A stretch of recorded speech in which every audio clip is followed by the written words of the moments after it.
اعوذ باللہ من الشیطان الرجیم بسم اللہ الرحمن الرحیم۔ السلام علیکم ورحمۃ اللہ وبرکاتہ۔ فرینفو ٹی وی میں آپ کو خوش آمدید۔ ناظرین، امید کرتا ہوں کہ آپ سب اللہ تعالیٰ کے فضل و کرم سے بالکل خیریت سے ہوں گے۔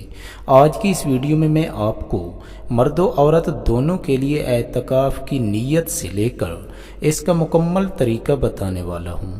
ناظرین، اس سے پہلے آپ میرے چینل کو سبسکرائب کر لیں اور ساتھ ہی گھنٹی کے نشان کو بھی دبا دیں، شکریہ۔ ناظرین، نیت دراصل ارادہ کا نام ہے، لیکن زبان سے نیت کرنا افضل ہے۔ اعتکاف کی نیت ان الفاظ میں کی جائے: میں اللہ تعالیٰ کی رضا کے لیے رمضان المبارک کے آخری عشرہ کے سنت اعتکاف کی نیت کرتا ہوں یا کرتی ہوں۔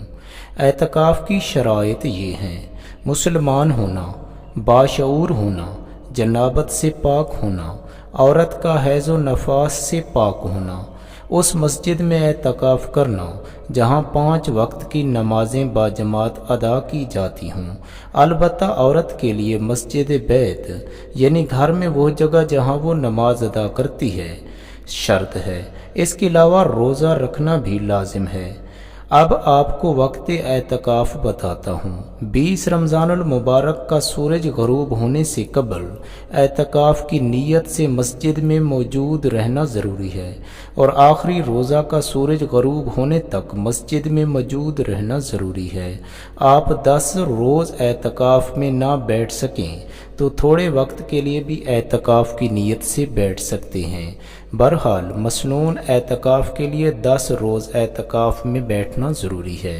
اعتکاف کی 3 قسمیں ہیں: نمبر 1 واجب اعتکاف، نمبر 2 سنت اعتکاف، نمبر 3 نفل یا مستحب اعتکاف۔ واجب اعتکاف یہ ہے کہ اگر کسی نے نظر یعنی منت مانی ہو کہ میں اعتکاف بجا لاؤں گا اور اس پر اعتکاف واجب ہو جاتا ہے۔ جتنے دن اعتکاف کی منت مانے گا اسے اتنے ہی دن اعتکاف میں بیٹھنا پڑے گا۔ رمضان المبارک کے آخری عشرہ کا اعتکاف سنت ہے۔ سنت موقدہ علی الکفایہ یعنی پورے شہر یا گاؤں میں سے کسی ایک نے اعتکاف کر لیا تو سب کی طرف سے ادا ہو گیا، اور اگر کسی نے ادا نہ کیا تو سبھی مجرم ہوئے۔ نفلی اعتکاف کے لیے وقت کی کوئی قید نہیں ہے۔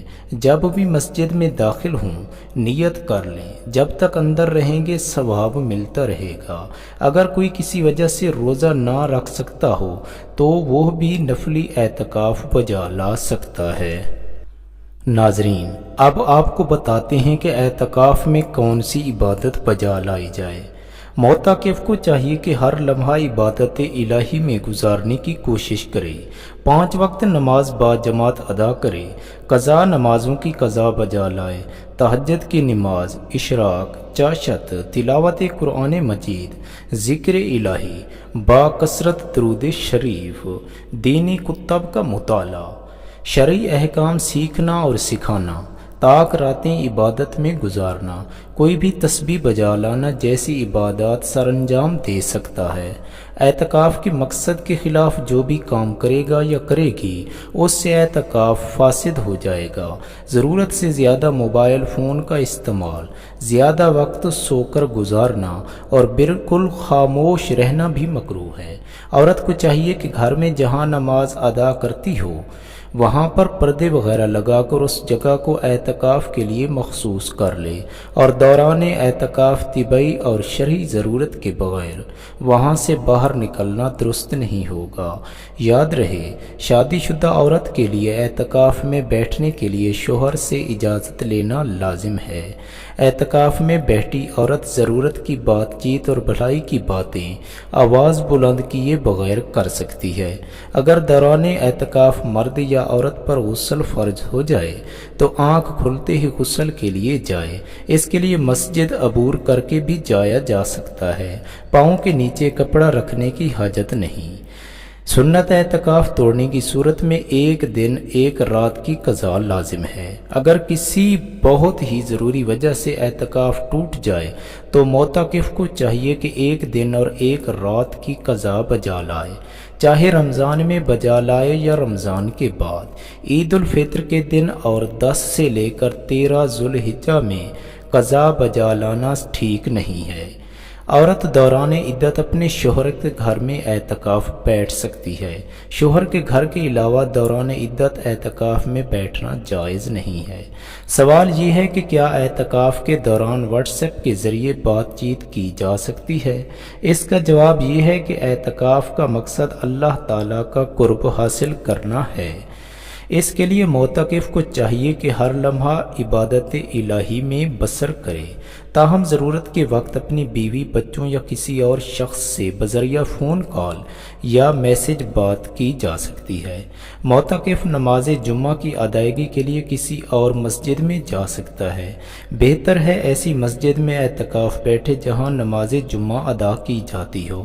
معتکف اعتکاف کے لیے مسجد میں چارپائی بچھا سکتا ہے اور اس پر لیٹ سکتا ہے۔ اگر مسجد میں چارپائی بچھانا خلاف احترام سمجھا جاتا ہو تو احتیاط کرے۔ عورتیں گھر میں اعتکاف کے لیے چارپائی بچھا سکتی ہیں۔ اگر گرمی کی وجہ سے معتکف غسل کرنا چاہتا ہے، ایسے غسل کی نیت سے باہر جانا جائز نہیں ہے، تاہم جب پیشاب کی حاجت کے لیے واش روم جائے تو ٹھنڈک کے لیے 2-4 لوٹے پانی ڈال کر نہا لے، تاہم زیادہ وقت باہر نہ گزارے، نہیں تو اعتکاف مکروہ ہو جائے گا۔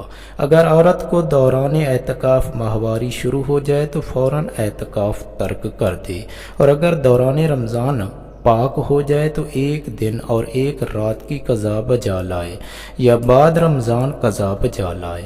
اعتکاف کے دوران اعتکاف کی جگہ پر پردہ وغیرہ کر کے کپڑے تبدیل کرنے میں کوئی مذائقہ نہیں ہے۔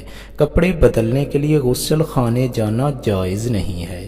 حد سے زیادہ ضرورت کے بغیر اعتکاف کی جگہ تبدیل کرنا جائز نہیں ہے، اس سے اعتکاف فاسد ہو جائے گا۔ عورت کے لیے جائز ہے کہ پلنگ پر گدے کے اوپر اعتکاف کے لیے بیٹھ سکتی ہے، تاہم نماز کے لیے شرط ہے کہ سجدے کی جگہ سجدے کے دوران نیچے نہ بیٹھے۔ اگر گدا نرم ہے تو نماز پلنگ سے نیچے اتر کر ادا کرے اور آرام پلنگ پر کر سکتی ہے۔ ناظرین، اگر اعتکاف سے متعلق کسی قسم کا کوئی سوال آپ پوچھنا چاہتے ہیں تو ویڈیو کے کامنٹ سیکشن میں بلا جھجک پوچھ سکتے ہیں، آپ کو انشاءاللہ تعالی فوراً جواب ملے گا۔ ناظرین، میری حوصلہ افزائی کے لیے چینل کو ضرور سبسکرائب کر لیں اور ساتھ ہی گھنٹی کے نشان کو بھی دبا دیں۔ امید ہے آپ کو ویڈیو ضرور پسند آئی ہوگی۔ ویڈیو کو لائک اور شیئر ضرور کر دیں تاکہ دوسرے بھی اس سے فائدہ حاصل کر سکیں۔ ناظرین، اعتکاف کے دوران مجھے بھی اپنی دعاؤں میں یاد رکھیے گا۔ اللہ تعالی ہم سب کا حامی و ناصر ہو۔ اگلی ویڈیو تک کے لیے اللہ حافظ۔